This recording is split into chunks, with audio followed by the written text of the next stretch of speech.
Welcome to a supplementary video by the English Edu-Pod to the 10th Standard English Class Part 14 by Victers. Victers channel സംപ്രേഷണം ചെയ്ത 10th standard English class 14-ാം ഭാഗവുമായി ബന്ധപ്പെട്ട് English എഡ്യൂസ്പോട്ട് ഒരുക്കുന്ന ഒരു supplementary വീഡിയോയിലേക്ക് എല്ലാ വിദ്യാർത്ഥികൾക്കും ഹൃദ്യമായ സ്വാഗതം. Lines written in early spring എന്ന കവിതയുമായി ബന്ധപ്പെട്ട് ഏതാനും ക്വസ്റ്റ്യൻസും അവയുടെ ആൻസേഴ്സും കഴിഞ്ഞ ക്ലാസ്സിൽ വിശദീകരിച്ചിരുന്നു. ഈ ക്ലാസ്സിലും ഈ കവിതയുമായി ബന്ധപ്പെട്ട ഏതാനും ക്വസ്റ്റ്യൻസും ആൻസേഴ്സും പരാമർശിക്കപ്പെട്ടു. ഈ വീഡിയോയിൽ നമുക്ക് ആദ്യം ഏതാനും ക്വസ്റ്റ്യൻസും അവയുടെ ആൻസേഴ്സും വിശദീകരിക്കാം. Question 1. What does the poet try to communicate through the poem? ഈ കവിതയിലൂടെ എന്ത് ആശയമാണ് ആസ്വാദകരുമായി പങ്കുവെക്കാൻ, കമ്മ്യൂണിക്കേറ്റ് ചെയ്യാൻ കവി ഉദ്ദേശിക്കുന്നത് അല്ലെങ്കിൽ ശ്രമിക്കുന്നത്? Answer: The poet tries to express the contrast between nature and the human world through the poem. പ്രകൃതിയും മനുഷ്യലോകവും തമ്മിലുള്ള കോൺട്രാസ്റ്റുകൾ, വിപരീതങ്ങൾ, വ്യത്യാസങ്ങൾ അത് പ്രകടിപ്പിക്കാനാണ് കവി പരിശ്രമിക്കുന്നത്. Question 2. Identify instances of alliteration and personification in the second stanza. കവിതയുടെ രണ്ടാം സ്റ്റാൻസയിൽ വരുന്ന അലിറ്ററേഷൻ, പെർസോണിഫിക്കേഷൻ എന്നീ പോയറ്റിക് ഡിവൈസുകളുടെ ഉദാഹരണങ്ങൾ കണ്ടെത്തുക. Answer: alliteration. വിദ്യാർത്ഥികൾ നേരത്തെ മനസ്സിലാക്കിയതാണ്. ഒരു വരിയിലെ തുടർന്ന് വരുന്ന, ആവർത്തിച്ചു വരുന്ന പദങ്ങളുടെ തുടക്കത്തിൽ ഒരേപോലുള്ള കോൺസണൻ്റ് സൗണ്ടുകളുടെ ആവർത്തനമാണ് alliteration. What man has made of man എന്ന വരിയിൽ മ സൗണ്ടുകൾ ആവർത്തിക്കുന്നത് അലിറ്ററേഷൻ എന്നതിൻ്റെ ഏറ്റവും നല്ല ഒരു ഉദാഹരണമാണ്. പെർസോണിഫിക്കേഷൻ. ജീവനില്ലാത്ത വസ്തുക്കൾക്ക് മനുഷ്യൻ്റെ ഗുണങ്ങളെ സങ്കല്പിച്ചു നൽകുന്നതിനാണ് പെർസോണിഫിക്കേഷൻ എന്ന് പറയുന്നത്. To her fair works did nature link the human soul എന്ന ഈ വരിയിൽ കവി പ്രകൃതിയെ ഒരു മനുഷ്യ സ്ത്രീയായി കണ്ട് അവളിലേക്ക് അഥവാ പ്രകൃതിയിലേക്ക് മനുഷ്യൻ്റെ ആത്മാവിനെ ബന്ധിപ്പിച്ചു എന്ന് പറയുമ്പോൾ മനുഷ്യൻ ചെയ്യുന്ന ഒരു പ്രവൃത്തിയെ സങ്കല്പിച്ച് ഇവിടെ ഉപയോഗിച്ചിരിക്കുകയാണ്. ഇതാണ് പേഴ്സോണിഫിക്കേഷൻ്റെ ഒരു ഉദാഹരണം. Question 3. Identify an instance of personification in the third stanza. മൂന്നാം സ്റ്റാൻസയിൽ വരുന്ന പേഴ്സോണിഫിക്കേഷൻ്റെ ഒരു ഉദാഹരണം കണ്ടെത്തുക. Answer: Every flower enjoys the air it breathes. ഓരോ പൂവും ആസ്വദിച്ച് ശ്വസിക്കുന്നു എന്നർത്ഥം വരുന്ന ഈ വരിയിൽ പൂക്കൾ മനുഷ്യനെ പോലെ ശ്വാസമെടുക്കുന്നു എന്നുള്ളത് പേഴ്സോണിഫിക്കേഷൻ്റെ ഒരു ഉദാഹരണമാണ്. Question 4. What does the poet imply using the term budding twigs? budding twigs എന്ന എക്സ്പ്രഷൻ ഉപയോഗിച്ചുകൊണ്ട് കവി എന്താശയമാണ് പ്രകടിപ്പിക്കുന്നത്? Answer: The poet may want to imply the fact that there is the beginning and happy existence of life everywhere in nature. പ്രകൃതിയിൽ എല്ലായിടത്തും ജീവൻ്റെ തുടക്കവും ജീവൻ്റെ നിലനിൽപ്പുമുണ്ട് എന്നുള്ള യാഥാർത്ഥ്യം ശക്തമായി പ്രകടമാക്കുക എന്നതായിരിക്കാം കവി ഇതുകൊണ്ട് ഉദ്ദേശിക്കുന്നത്. Question 5. Pick out an instance of personification from the fifth stanza. അഞ്ചാം സ്റ്റാൻസയിൽ നിന്ന് പെർസോണിഫിക്കേഷൻ്റെ ഒരു ഉദാഹരണം കണ്ടെത്തുക. Answer: The budding twigs spread out their fan to catch the breezy air. എന്നീ വരികളിൽ ഇളം ശിഖരങ്ങളുടെ ഇലകൾ സ്വയം നിവർത്തി പിടിച്ചിരിക്കുന്നു. To catch the breezy air, ഇളം കാറ്റിനെ പിടിച്ചടക്കാൻ അല്ലെങ്കിൽ മാറോട് ചേർക്കാൻ, ആലിംഗനം ചെയ്യാൻ എന്നൊക്കെയാണ് ഈ വരികളുടെ അർത്ഥം. ഇവിടെ ഇളം ശിഖരങ്ങളുടെ തളിർ ഇലകൾ മനുഷ്യനെ പോലെ കാറ്റിനെ പിടിച്ച് മാറോട് ചേർക്കുന്നു. ഒരു മനുഷ്യൻ ചെയ്യുന്ന പോലെയുള്ള ഒരു ആലിംഗനം, മാറോട് സ്നേഹത്തോടു കൂടി ചേർത്ത് പിടിക്കുന്നത് എന്നുള്ള ഈ സങ്കല്പം പേഴ്സോണിഫിക്കേഷൻ്റെ ഒരു ഉദാഹരണമാണ്. Question 6. Which expression does the poet use in the last stanza to express his sadness? കവിയുടെ ദുഃഖം പ്രകടമാക്കാൻ എന്ത് എക്സ്പ്രഷനാണ് അവസാന സ്റ്റാൻസയിൽ കവി ഉപയോഗിച്ചിരിക്കുന്നത്? Answer: The word lament expresses the poet's sadness. lament എന്നുള്ള ആ പദം കവിയുടെ ദുഃഖത്തെ പ്രകടമാക്കുന്നു. Next, activities. ഈ ക്ലാസ്സിൽ വിദ്യാർത്ഥികൾക്ക് നൽകിയിരുന്ന ആക്ടിവിറ്റീസ് അല്ലെങ്കിൽ അസൈൻമെൻറ്റ്സ് എന്നുള്ളത് പരിശോധിക്കാം. Activity 1. Find out examples of various images from the poem. ഈ കവിതയിൽ ഉൾപ്പെടുന്ന വ്യത്യസ്തങ്ങളായ ഇമേജുകളെ കണ്ടെത്തുക. ഇമേജറി എന്നുള്ളത് ഒരു പോയറ്റിക് ഡിവൈസാണ്. Imagery is a literary device by which writers create word pictures that appeal to the five senses of readers. വായനക്കാരുടെ പഞ്ചേന്ദ്രിയങ്ങളെയും സ്പർശിക്കുന്ന തരത്തിലുള്ള വാക്കുകൾ കൊണ്ട് തീർക്കുന്ന ചിത്രങ്ങൾ. അത്തരം വാക്കുകളുടെ ഉപയോഗങ്ങൾ, പ്രയോഗങ്ങളാണ് ഇമേജറി എന്നുള്ള പോയറ്റിക് ഡിവൈസ് കൊണ്ട് ഉദ്ദേശിക്കുന്നത്. പ്രധാനമായും 5 സെൻസസ് ഇതുമായി ബന്ധപ്പെട്ട ഇമേജുകളാണ് സാധാരണ എഴുത്തുകാർ ഉപയോഗിക്കുന്നത്. വിദ്യാർത്ഥികൾ അത് നേരത്തെ മനസ്സിലാക്കിയതാണ്. ആദ്യം visual image, that is related to sense of sight. നമ്മുടെ കാഴ്ചയുമായി ബന്ധപ്പെട്ട ചിത്രങ്ങൾ. ഉദാഹരണത്തിന് അത്തരം വിഷ്വൽ ഇമേജുകൾ ഈ കവിതയിൽ വരുന്നത് the poet sitting in a grove in relaxed mood. വളരെ ശാന്ത മനസ്സോടുകൂടി ഒരു തോട്ടത്തിൽ കവി ഇരിക്കുന്നു എന്ന് പറയുന്നുണ്ട് ആദ്യ വരികളിൽ തന്നെ. അത് വായിക്കുമ്പോൾ തന്നെ വില്യം വേർഡ്സ്വർത്ത് എന്നുള്ള കവി, അതല്ലെങ്കിൽ ആ കവിയുടെ സ്പീക്കർ എന്ന വ്യക്തി ഒരു തോട്ടത്തിൽ വളരെ റിലാക്സ്ഡ് ആയിട്ട് ഇരിക്കുന്ന ഒരു ചിത്രം നമ്മുടെ മനോമുഗ്രത്തിൽ തെളിഞ്ഞു വരുന്നു. ശേഷം പ്രിംറോസ് ടഫ്റ്റ്സ്, പ്രിംറോസ് ചെടിക്കൂട്ടങ്ങൾ, പെരിവിങ്കിൾ എന്നുള്ള ചെടി, പൂക്കളും അതിൻ്റെ ചെടിയും, ഗ്രീൻ ബവർ പച്ച പിടിച്ച വള്ളിക്കുടിൽ, ബേർഡ്സ്, ഫ്ലവേഴ്സ്, ബഡിംഗ് ട്വിഗ്സ് ഇളം ശിഖരങ്ങൾ, ഇതെല്ലാം നാം കാണുന്ന പോലെ ഒരു പ്രതീതി സൃഷ്ടിക്കുന്നു. ഇത് നമ്മുടെ കൺമുമ്പിൽ, നമ്മുടെ ഭാവനയിൽ ചിത്രങ്ങളായി വരുന്നു. ഇതാണ് visual images. Number 2, auditory images. കേൾവിയുടെ ചിത്രങ്ങൾ, related to sense of hearing. നമ്മുടെ കേൾവിയുമായി ബന്ധപ്പെട്ട ചില ചിത്രങ്ങൾ. ഈ കവിത വായിക്കുമ്പോൾ ഓപ്പണിംഗ് ലൈനിൽ തന്നെ ഉപയോഗിച്ചിരിക്കുന്നു 1000 ബ്ലെൻഡഡ് നോട്ട്സ്. 1000 സമ്മിശ്ര ശബ്ദങ്ങൾ ഞാൻ കേട്ടു എന്ന് പറയുമ്പോൾ ഒരു വനത്തിലിരിക്കുന്ന വ്യക്തിക്ക് പലതരത്തിലുള്ള ശബ്ദങ്ങൾ കേൾക്കാൻ സാധിക്കും. ആ വനത്തിൻ്റെ സംഗീതം, അവിടെയുള്ള പലതരത്തിലുള്ള ജീവികളുടെയും പക്ഷികളുടെയും സംഗീതം, ശബ്ദം വായനക്കാരനും കേൾക്കുന്ന ഒരു പ്രതീതി ജനിക്കുന്നു. ഇതാണ് auditory image. Then olfactory images, sense of smell. നമ്മുടെ സ്മെൽ തിരിച്ചറിയാനുള്ള കഴിവുമായി ബന്ധപ്പെടുന്ന ഒരു ഇമേജാണത്. അത്തരത്തിലുള്ള ഒരു എക്സാമ്പിൾ ഈ കവിതയിൽ ഉൾപ്പെടുന്നില്ല. Next, tactile images, sense of touch. നമ്മുടെ സ്പർശനവുമായി ബന്ധപ്പെട്ട ഇമേജ്. അതിനൊരു ഉദാഹരണം ഈ കവിതയിലുണ്ട്. ദ ബ്രീസി എയർ എന്ന് പറയുമ്പോൾ ആ ഇളം കാറ്റ്, കുളിർക്കാറ്റ് നമുക്കും നമ്മുടെ ശരീരത്തിൽ അനുഭവിക്കുന്നത് പോലെ ഒരു പ്രതീതി ജനിക്കുന്നു. ഇത് ടാക്ടൈൽ ഇമേജിൻ്റെ ഒരു ഉദാഹരണമാണ്. Next, gustatory images, sense of taste. രുചിയുമായി ബന്ധപ്പെട്ട ഇമേജുകൾ. ഏതെങ്കിലും ഒരു ഭക്ഷണപദാർത്ഥത്തിൻ്റെയോ ഒരു പഴത്തിൻ്റെയോ ഒക്കെ പലതരത്തിലുള്ള രുചികൾ നമുക്ക് അനുഭവപ്പെടും കവിത വായിക്കുമ്പോൾ അത്തരം പരാമർശങ്ങൾ ഉണ്ടെങ്കിൽ. ഈ കവിതയിൽ അത്തരമൊരു പരാമർശമില്ല. അതുകൊണ്ട് ഗസ്റ്ററ്ററി ഇമേജിൻ്റെ example. Next, activity 2. Write your interpretations about the poem. ഈ കവിതയെ ഒന്ന് വിലയിരുത്തി വ്യാഖ്യാനിക്കുക. ഇതിൻ്റെ ഒരു വിശദീകരണം നിങ്ങളുടെ ഭാഗത്തുനിന്ന് ഏതാനും സെൻറ്റൻസുകളിൽ ഒരു പാരഗ്രാഫ് രൂപത്തിൽ തയ്യാറാക്കുക എന്നുള്ളതാണ് ഈ ക്വസ്റ്റ്യൻ കൊണ്ട് ഉദ്ദേശിക്കുന്നത്. Lines written in early spring is A beautiful poem in which the blessed genius of William Wordsworth as A poet of nature is manifested at its peak.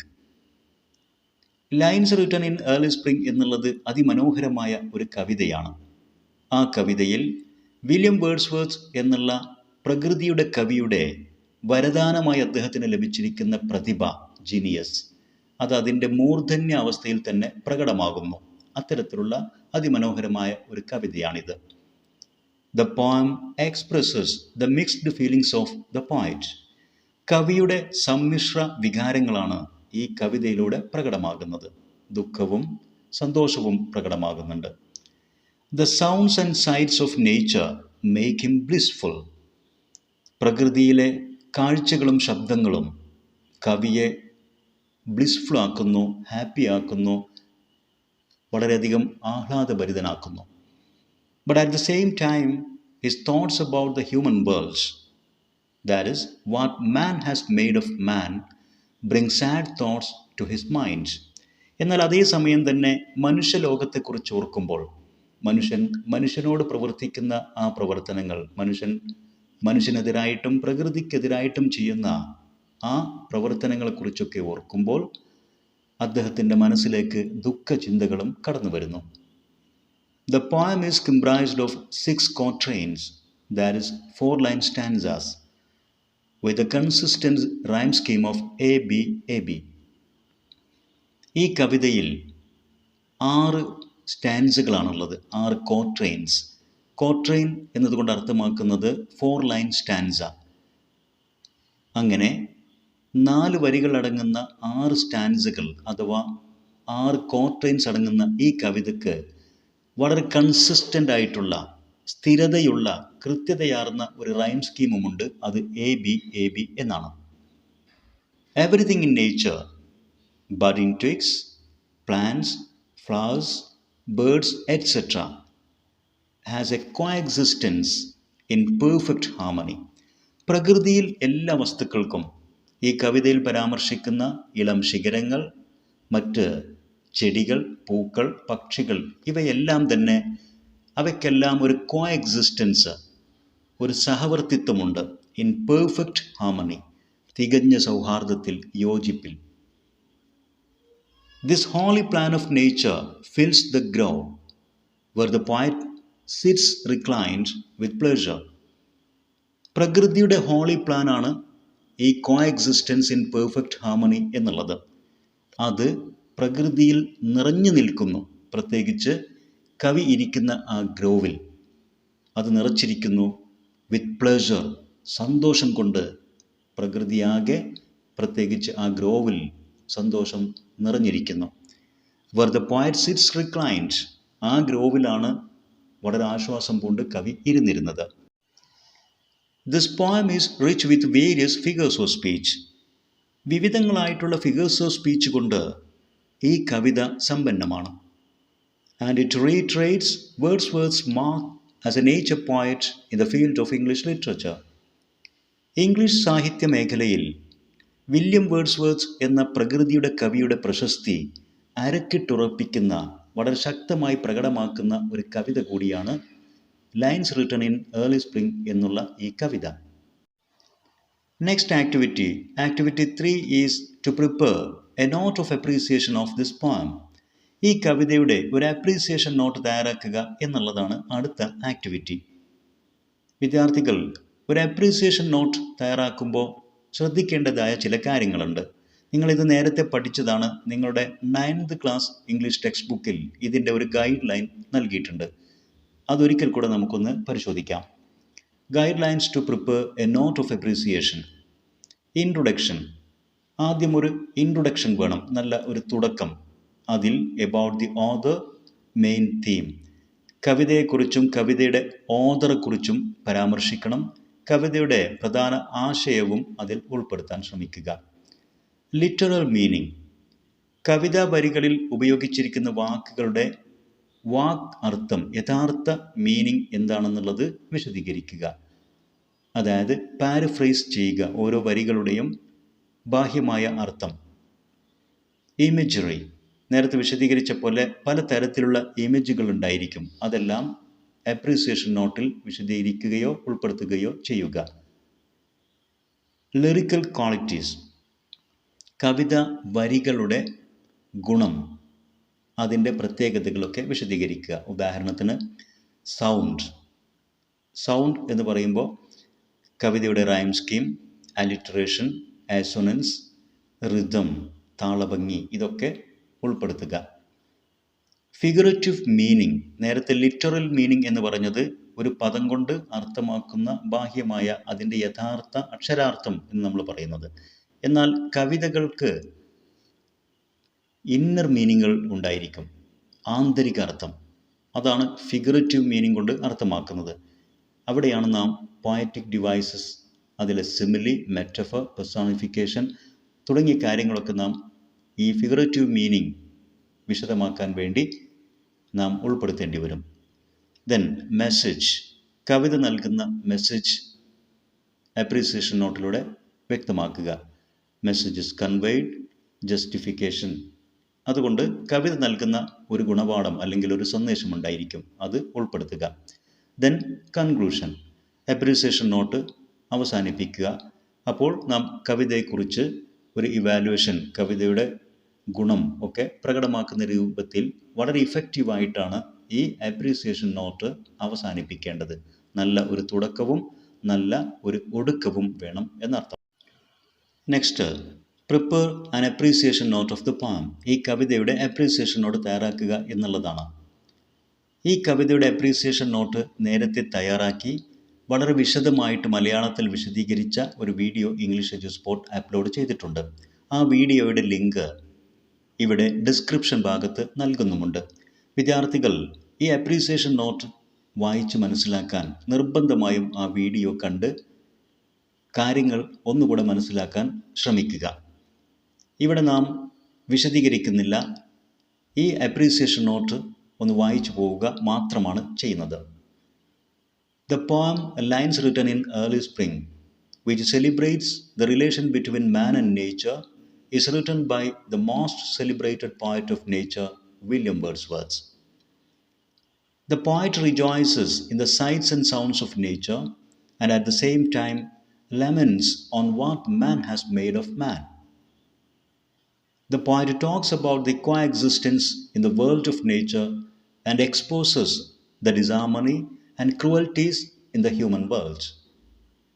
The poet once sits in a grove in a very calm and relaxed mood. He hears lots of various sounds and songs and sees many pleasant sights. He finds peace of mind and becomes much pleased in the songs of birds and music of the woods. At the same time, some painful thoughts come into his mind and he becomes sad. He sees the primrose and periwinkle make wreaths in the bough of the earth. He believes that every flower enjoys the air it breathes. The birds around him express their thrill of pleasure by hopping and playing in the grove. He also notices the budding twigs spread out their tender leaves to catch the breezy air. In short, the poet sees thrilling sights, hears pleasant songs in everything he looks at in the grove, and he experiences the utmost pleasure in the world of nature. He believes that there is pleasure everywhere in nature. That is the belief sent by heaven. But when he thinks of the human world, he becomes sad. What man has done to mankind as well as to nature makes him uneasy and unpleasant. The coexistence in perfect harmony is the holy plan of nature. The poet realizes that humans do all atrocities among themselves and cruelties to nature by destroying the ecosystem. They create discord and disharmony and fight and kill themselves. All these wrongdoings are against the holy plan of nature.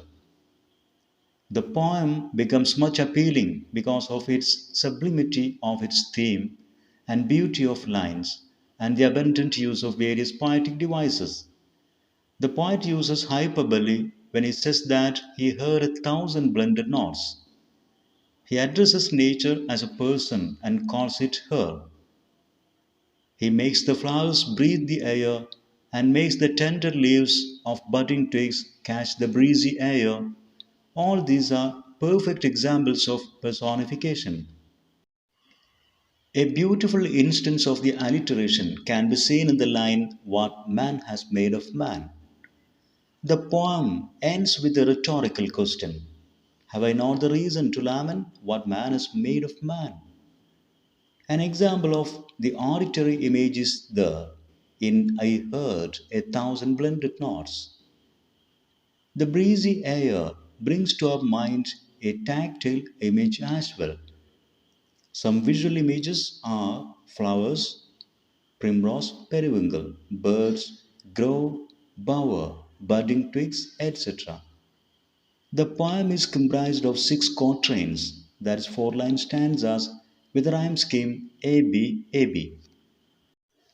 ഈ വീഡിയോയിൽ വിശദീകരിച്ച കാര്യങ്ങൾ വിദ്യാർത്ഥികൾക്ക് തീർച്ചയായും ഉപകാരപ്പെടും. ഈ തരത്തിൽ ഉപകാരപ്രദമായ വീഡിയോസ് തുടർന്നും ലഭിക്കാൻ English Edu Spot Edu Video YouTube channel subscribe ചെയ്യുക. നിങ്ങൾക്ക് ഉപകാരപ്പെട്ട വീഡിയോസ് നിങ്ങളുടെ സുഹൃത്തുക്കൾക്ക് ഷെയർ ചെയ്യുക. അതോടൊപ്പം നിങ്ങളുടെ വിലപ്പെട്ട അഭിപ്രായങ്ങളും നിർദ്ദേശങ്ങളും കമൻറ്റ് ചെയ്യുക. Thanks for watching.